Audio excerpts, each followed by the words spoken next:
mamedo jotugo teko odiochieng' ma kawuono nobago tiegruok mar twak kod jofwambo ka gitiego gi yore mag chwalo lipot e weche mag yedhego.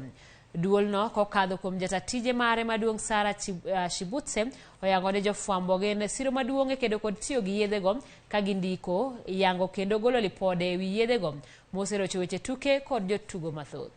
Olero ni tiegruok ma kamano ne en mar puonjo jofwambo yore makare ma ginyalo ndikogo sigana kendo keyo ne jopiny.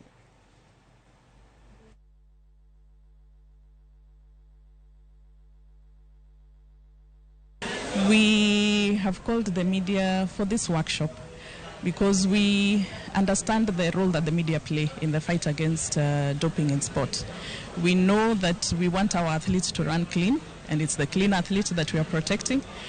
And the media usually help us in churning out the stories of what anti-doping is all about, how the athlete can run clean, why it is wrong for athletes to dope, their rights and responsibilities, what they need to do just to understand this whole anti-doping space. And who better than the media to put out the story to help us.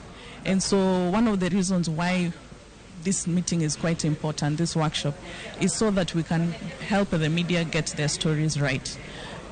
We want to press it upon them that anytime they have a story to churn out, let them call us as anti-doping, just to get some facts right, so that when they're putting out their story, they have a story that is factual and that cannot be taken to court because of wrong facts.